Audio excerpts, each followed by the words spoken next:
Hai, aku Eva.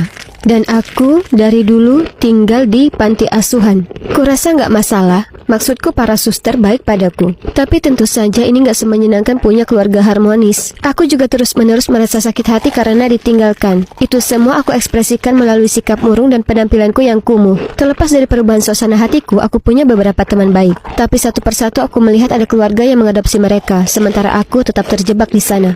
Ada seorang cewek di sana bernama Lisa. Kami pada akhirnya menjadi dua anak terakhir yang terjebak di sana sampai masa remaja kami. Karena kami seumuran, para suster mencoba mengajak kami berteman satu sama lain. Dia sebenarnya cukup baik, tapi sepertinya kami nggak pernah sedekat itu. Kepalanya dipenuhi omong kosong tentang orang tuanya yang mencintainya dan bagaimana suatu hari mereka akan muncul dan menyelamatkannya. Dia menyimpan beberapa gelang motif bunga tua yang sepertinya mereka berikan padanya saat masih bayi. Saat gelang itu sudah nggak muat, dia meminta para suster untuk membuatnya menjadi kalung untuknya. Lisa selalu baik padaku, tapi menurutku kepribadian aku sangat baik hati, lumayan menyebalkan. Jika para biarawati membutuhkan bantuan, dia akan menjadi orang pertama yang mendatangi mereka. Para suster sering membuat berbagai kompetisi membosankan untuk menghibur kami, seperti menggambar, memasak, dan semacamnya. Lisa selalu menang, baik itu gambar panti asuhannya yang terlihat bodoh atau kue-kuenya yang terlalu dingin. Keluarga biasanya nggak mau mengadopsi remaja yang murung. Jadi, suatu hari saat sebuah keluarga datang khusus untuk mencari anak yang lebih tua, aku nggak percaya kalau aku akan beruntung. Aku kira aku pasti akan dipilih. Tapi kemudian mereka pergi untuk berbicara dengan Lisa juga. Mereka tinggal untuk makan malam dan Lisa terus menjilat mereka. Ini membuatku sangat marah, sehingga aku mendorong mangkuk sup tomatku dan melihat supnya tumpah semua ke blus putih Lisa. Lalu aku memberikan pandangan terbaikku dan berkata, "Ups." Seminggu kemudian, pasangan itu kembali. Tapi mereka nggak kembali untukku. Mereka memilih Lisa.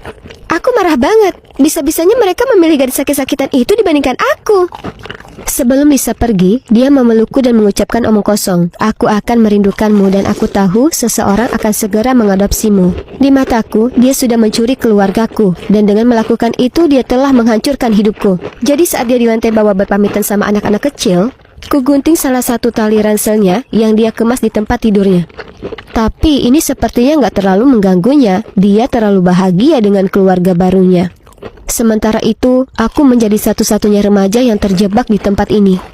Akhirnya, saat umur 15 tahun, keluarga yang sempurna mengadopsiku. Mereka tinggal di lingkungan yang bagus dan sebuah rumah yang hampir sebesar panti asuhan.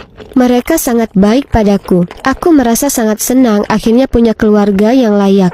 Ternyata, orang tua angkatku sebenarnya pernah punya anak yang lahir di tahun yang sama denganku. Tapi, dia hilang pada usia 3 tahun. Kejadian ini terlalu menyedihkan bagi mereka, sehingga butuh waktu lama untuk memutuskan untuk mengadopsi. Karena mereka trauma kehilangan anak kecil, mereka ingin mengadopsi anak seusiaku. Jadi mereka nggak perlu khawatir hal ini terjadi lagi. Pada awalnya, aku memulai sekolah baru. Anak-anak di sana melihatku seperti orang aneh, dan aku merasa kesulitan menyesuaikan diri. Aku berakhir mendapatkan skors karena seorang cewek sombong menertawakan poniku yang miring. Jadi wajar saja aku mendorongnya sampai jatuh. Tapi kalian pasti nggak akan percaya siapa yang aku temui di sana. Itu Lisa. Dia pergi ke sekolah ini juga, dan dia sebenarnya sangat baik padaku. Dia membiarkanku bergaul dengan teman-temannya, dan hubunganku jadi jauh lebih baik dengannya daripada saat di panti asuhan. Kami berbicara dan menceritakan kehidupan satu sama lain. Ternyata, kehidupan Lisa tidak begitu sempurna. Karena kini ayah angkatnya nganggur, maka mereka sedang kesulitan untuk mendapatkan uang. Mereka juga punya bayi laki-laki yang tentunya harus dia jaga. Aku mungkin telah terjebak di panti asuhan lebih lama, tapi aku berakhir mendapatkan keluarga yang lebih baik. Akhirnya, aku menang kali ini. Aku punya keluarga yang luar biasa dan beberapa teman baik. Untuk pertama kalinya, hidup terasa menyenangkan. Hal ini berlangsung selama beberapa tahun ke depan. Aku akhirnya merasa seperti seorang remaja normal dengan keluarga dan teman normal. Kemudian, suatu malam, aku terbangun di tengah malam untuk pergi ke kamar mandi dan melihat ibuku duduk di luar di balkon sambil minum wine sendirian, memeriksa sekotak barang. Ternyata hari itu adalah hari ulang tahun anak mereka yang hilang. Dia menunjukkan kepadaku foto seorang gadis berusia sekitar 2 tahun, dan dalam foto ini anak itu memakai gelang dengan motif bunga. Sangat mirip dengan gelang yang sudah dijadikan kalung yang selalu dipakai oleh Lisa. Tentu saja, ini pasti cuma kebetulan. Setelah ngobrol dengan ibu, aku kembali ke tempat tidur, tapi aku cuma berbaring di sana menatap kosong ke langit-langit. Semakin aku memikirkannya, semakin banyak garis waktu dan hal-hal yang masuk akal. Astaga, mungkinkah Lisa benar-benar anak yang hilang dari orang tua angkatku? Di salah satu foto yang ditunjukkan ibu, aku juga melihat putri mereka punya tanda lahir berbentuk berlian di bagian atas lengan kanannya. Malam itu aku nggak bisa tidur. Aku harus memeriksa apa Lisa punya tanda lahir atau enggak sebelum aku mengatakan sesuatu tentang hal ini ke orang tua angkatku. Ternyata, keesokan harinya hujan nggak berhenti sepanjang hari dan sangat dingin. Jadi wajar saja Lisa pakai baju berlapis-lapis. Aku harus buat rencana untuk tahu dia punya tanda lahir atau tidak.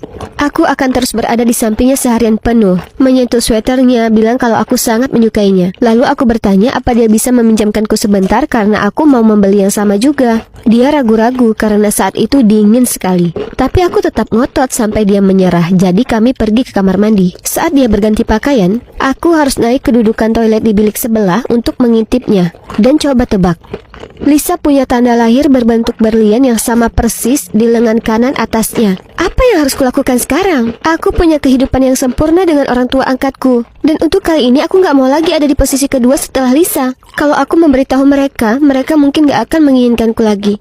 Dan aku nggak bisa menghadapi penolakan demi Lisa yang sempurna untuk kedua kalinya. Pada saat yang sama, mereka sangat baik padaku. Jadi bagaimana aku bisa menyimpan rahasia sebesar ini dari mereka?